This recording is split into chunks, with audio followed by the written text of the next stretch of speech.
Hello class, this is Jacob Oksanovic. I'll be presenting my little brochure today about a medical condition known as depression. Its causes, of course, why does it happen, how does it happen, why a lot of people should be aware that it exists, and how harmful it can be to some people.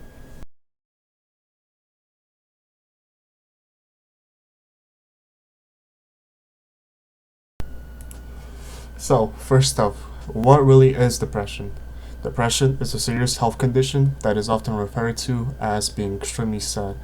Of course, this is not true. Depression is so much more than just being sad. Being sad, of course, is a normal thing. We are all sad from time to time. Sometimes we have mood swings, sometimes we wake up a little bit sad, sometimes we wake up a little bit happy, and that is completely normal. Depression is not just being sad. Being sad is even a normal thing, of course. If you are not sad, for example, that's a reason to be worried a little bit, of course, because if you are not sad, then there might be something wrong with you, and not being sad, of course, is a good reason to go to a doctor and make a medical exam to see that all the chemicals in your brain are working the right way, they are well balanced.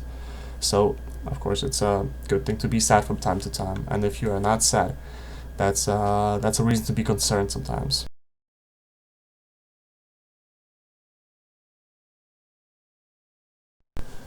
Depression is a serious disease and a condition, not casually sad as it is viewed by some people nowadays.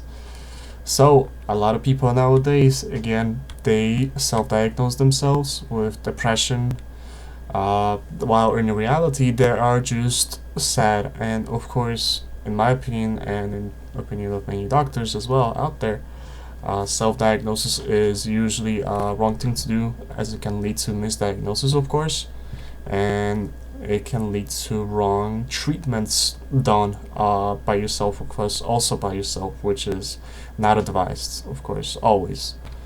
And the best way to see whether someone has a depression or not is to, of course, go to a doctor and get a proper assessment done by them. Depression is the second most common mental disorder, right before an anxiety disorder, which takes the first place. While anxiety is more common, depression disorder effects are more severe, unfortunately, sometimes even being deadly. So as some of you already might know, anxiety disorder is the most common mental disorder or disease or illness, while depression takes the second spot. While anxiety is more common, depression usually makes up the negative effects with its severity, sometimes even being deadly, unfortunately. It usually causes a lot of distress to a person, while an anxiety is more toned down. An anxiety is a constant fight or flight mode that is turned on in your system, and depression is just bringing down your brain chemicals to a very low level, not allowing them to go back up ever again, which usually causes a lot of problems for the people who are suffering from this condition. And on the side note, can you guess which mental disease takes the third place in being the most common? So why does it happen? There are many factors which contribute to having depression later in life that mainly develop in early childhood, but sometimes, of course, in adulthood. Some examples include poor upbringing environments, violent or abusive parents, bullying, physiological imbalances or organ failures, such as thyroid or disorder called postpartum depression disorder, and of course, inherited genetics from your parents.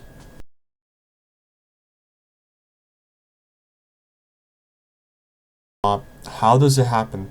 Depression is usually caused by a chemical imbalance in the brain, which we, of course, talked about just now.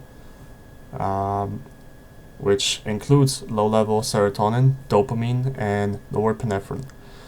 These three chemicals are responsible for how we feel in day-to-day in our lives, and if they are down, so is our mood. What can depression lead to? Depression can impose functionality issues in everyday life, like social disconnection, lack of motivation, no social interaction, loneliness, problems at work, and relationship conflicts. It is important to recognize depression in its early stages to prevent it from causing more damage, like self harm or even suicide. So, as some of you might already know, depression can cause a lot of problems in our day to day lives, like problems at work, of course, being late, not communicating with your other coworkers, which is very crucial in some job aspects and some job careers. It is usually very important to cooperate with your coworkers and talk to them, communicate with them in our day to day basis. And if that, of course, happens, then we are going to see a lot of problems at work, which might even lead to people who are suffering from depression to be fired from their job and, of course, lose a lot of money and not be able to support themselves or their family, even if they do have one. And, of course, the worst thing that can happen from depression is self harm or suicide, both of which are really, really bad outcomes that may happen if someone is suffering from depression. So, can it be cured? Depression can be treated, cured, and eased with sufficient and proper treatment methods, which usually include recreation and leisure.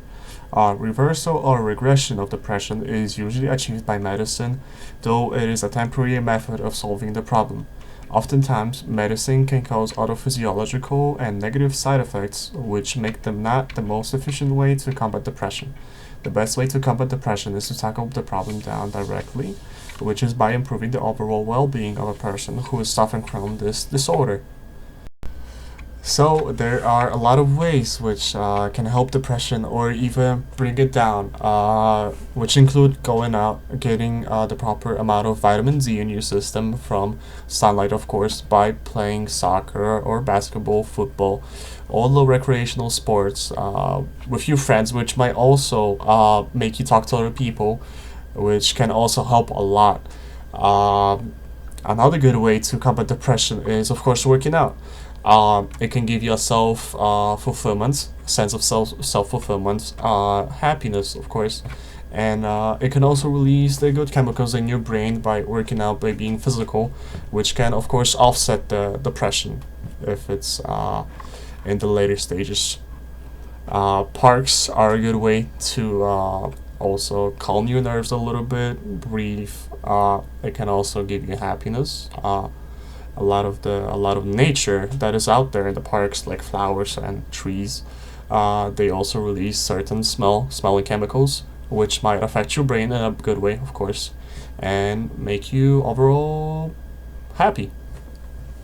Pets can also help you a lot. There's this thing that is called pet therapy, where you are allowed to pet pets, of course, cats and dogs, or maybe even other animals. And yeah, no, pets are really funny too. They're always very happy, which can also affect you in a good way. They make this positive aura around themselves, which affect other people around them.